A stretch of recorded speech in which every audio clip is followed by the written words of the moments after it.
ဒီ Find and 3 Flip ကကျွန်တော်တို့ sample သမျှ flip phone တွေထဲမှာလောလောဆယ်သဘောအကျဆုံး flip phone ဒီ cover display ရဲ့ software ဘိုင်းမှာရော durability ဘိုင်းမှာရောပြီးတော့ camera ဘိုင်းမှာရောတိတိကျကျပုံမိုက်လာတယ်တစ်ခုတော့ရှိတယ်တစ်ခုရှိတာမဟုတ်နှစ်ခုရှိတာရေစုံမခံသေးတာနဲ့ wireless charging မရတာအဲ့ဒါလွှင့်ရင်ကျန်တာတော်တော်လေးမိုက်တယ်အထူးသဖြင့်သူ့ရဲ့ဒီ mini app တွေသုံးလို့ရလာတဲ့ vertical cover display ကအရင် Find and 2 Flip တုန်းကထက်စားလို့ရှိရင်အများကြီးပို့ပြီးတော့အသုံးဝင်လာတယ်အဲ့ဒါကိုနည်းနည်းကျွန်တော်ဆက်ရှင်းပြခြင်းတယ်ပြီးတော့မှာပေါ့နော် Oppo ကဒီအရင်တုန်းကဒီ Find and 2 Flip တုန်းက Samsung ကိုတော့ကောင်းကောင်းရှင်းနိုင်တဲ့အနေအထားမှာရှိခဲ့တာသူမသားကိုမသားပဲပေါ့နော်ဆိုတော့ဒီနှစ် Find and 3 Flip ကဘာတွေပိုမိုက်လာလဲဒီနှစ်မှာတိတိတတ်မိုက်လာတာကတော့ camera သူကထွက်ဖူးသမျှ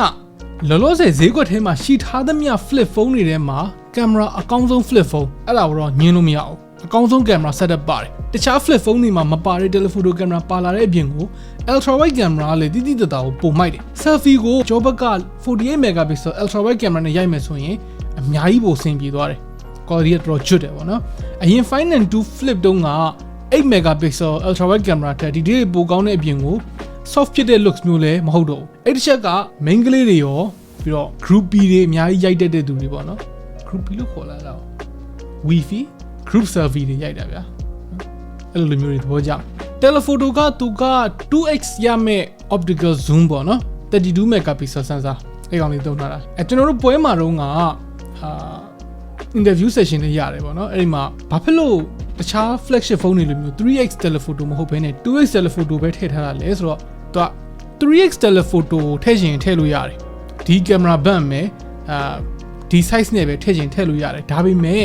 အဲ့လိုထည့်မယ်ဆိုလို့ရှိရင် aperture တေးသွားမယ်ဒါမှမဟုတ် sensor size တေးရမယ်ဆိုတော့သူတို့ဒီနေရာမှာတွက်ချက်ကြည့်လိုက်တဲ့အခါမှာ 2x ကပို့ပြီးတော့အထိပ္ပယ်ရှိမယ်လို့ထင်လို့သူတို့ 2x ထည့်ထားတယ်လို့ပြောတယ်ဆိုတော့ခေါက်ဖုန်းမဟုတ်တဲ့ဒီ flagship phone တွေမှာပါတဲ့ telephoto lens တွေလောက်တော့မကောင်းပေမဲ့တခြား flip phone တွေနဲ့ရှင်ကြည့်လိုက်လို့ရှိရင်တော့မရှိရတဲ့ဆိုင်ရှိတာပိုကောင်းတယ်ပေါ့နော်အဲ့ဒါကိုအတိအမှတ်ပြုပေးရမယ် main camera ကမနစ်ကတော့က Sony IMX sensor ပဲသုံးနေတာဆိုပေမဲ့သူ OS ထည့်ပေးထားလို့အခြေအနေတော်တော်များများမှာရိုက်ရတာပို့ပြီးတော့အဆင်ပြေသွားတယ်ကျွန်တော်တို့စမ်းရိုက်လာတဲ့ desktop လေးတွေကိုအခုဒီမှာပြပေးထားမယ်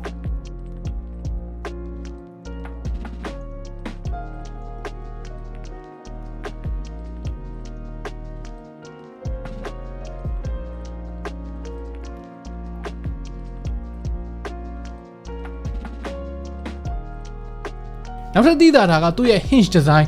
သူ့ရဲ့ hinge design က Z Flip 5 ထက်အများကြီးပိုကောင်းတာပဲ Z Flip 5မှာအဓိကကြုံရတာဖွင့်လိုက်လို့ရှိရင်90 degree ထိမဟုတ်ဘဲနဲ့နည်းနည်းလေးဒီလိုလေးဖြစ်နေတဲ့ဟာပေါ့နော်တော့ဖြားလိုက်မဟုတ်ဘဲနဲ့နည်းနည်းလေးဒီလိုလေးကြံတယ်အဲ့ဒီကိစ္စလေးရှိတယ်အလဲကခောက်ရိုးကလည်းSamsung လိုမျိုး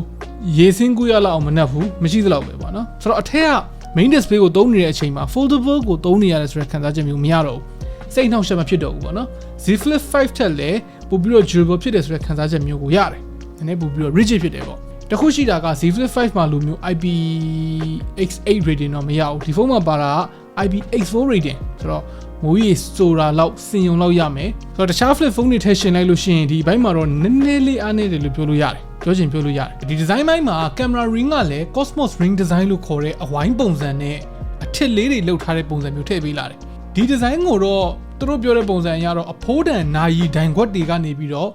inspire ယူထားတာလို့ပြောတယ်ဖုန်းရဲ့ design ကမနှစ်ကနဲ့အများကြီးမပြောင်းလဲသွားဘူးကင်မရာထားတဲ့ပုံစံထောင်လည်းမဟုတ်တော့ဘဲနဲ့ circular bump နဲ့ဖြစ်သွားတာလောက်ပဲရှိမယ်ပြောမယ်ဆိုလို့ရှိရင်ဒီ camera bump ကြီးပေါ့နော် camera housing ကြောင်းသွားတာပဲရှိမယ် Find and 2 Flip နဲ့ရှင်လိုက်လို့ရှိရင်7 crown လောက်ပိုလေးလာတာကလည်းကင်ကြည့်တဲ့ချိန်မဟုတ်ရင်မသိတော့ဘူး specs ဖက်မှလေးလာတယ်ဆိုတာလောက်ကိုသိတာဗျာပြီးတော့ 0.3 mm ပိုထူလာတာကလည်းသတိထားမိလိုက်အောင်ဆရာမဟုတ်ဘူး stereo speaker ကလည်းမနစ်ကအတိုင်းပဲဘာမှသိထူးထူးခြားခြားပြောင်းလဲသွားတာမရှိဘူး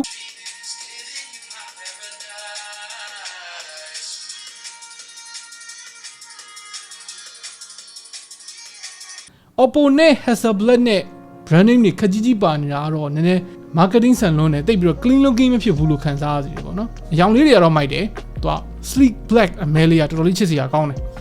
cover display က 3.26 inches vertical cover display ကိုပဲပြန်သုံးလာတယ်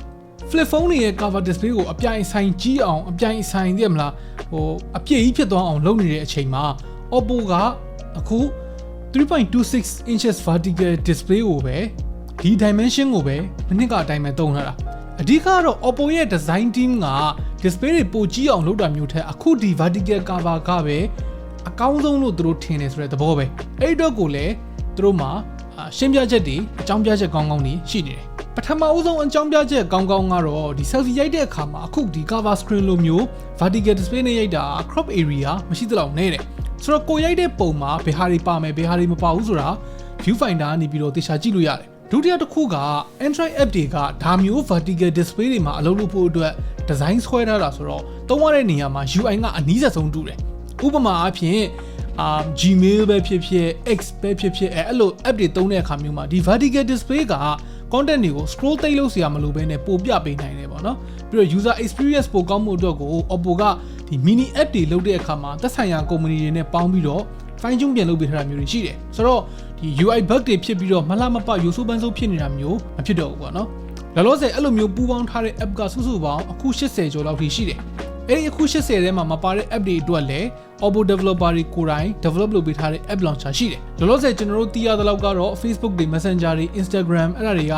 partner လုပ်ထားတဲ့အထဲမှာမပါဘူးဆိုတော့ app launcher နဲ့သုံးရမယ်တကယ်လို့ app launcher နဲ့သုံးမယ်ဆိုရင်တော့မှ Samsung မှာလိုမျိုး third party app ပြန်ထည့်ထားတာမျိုးမရှိဘဲနဲ့သူက built-in လုပ်ပေးထားတာသဘောကျစရာကောင်းတယ်အပြင်က app ကိုသုံးနေရင်းနဲ့ဖွင့်လိုက်လို့ရှိရင်လေအထဲမှာ10 point နဲ့ continuity ပါတာကလည်း user experience မှာပို့ပြီးတော့အဆင်ပြေစေတယ်အထက်က app ကိုသုံးနေရင်းနဲ့ပိတ်လိုက်ရင်တော့အပြင်မှာတန်းပြီးတော့မပွင့်ဘူးဒါပေမဲ့သုံးနေတဲ့ app ထဲကိုအပြင် cover display ကနေဝင်လိုက်လို့ရှိရင်ငကိုသုံးနေပြီးသားနေရာကိုပြန်ရောက်တယ် wallpaper အတွက်လုပ်ပေးထားတဲ့ဒီ interactive pad ဈေးတွေကလည်းချစ်စရာကောင်းတယ် entertaining လည်းဖြစ်တယ်ပန်ဒါလေးဆိုတော်တော်လေးချစ်ဖို့ကောင်းတယ်ကင်မရာနဲ့ပုံရိုက်ပြီးတော့ GIF ပြောင်းပြီးတော့လည်း live wallpaper ပုံစံမျိုးထားလို့ရတယ်ဒါကတော့ကောင်မလေးတွေအကြိုက်ဖြစ်လိမ့်မယ်ပေါ့နော်ကောင်လေးတွေလည်းစော်ရှိလို့ရှိရင်စော်လေးပုံထားလို့ရတယ်မရှိရင်တော့ပန်ဒါလေးပဲထားပေါ့ဗျာ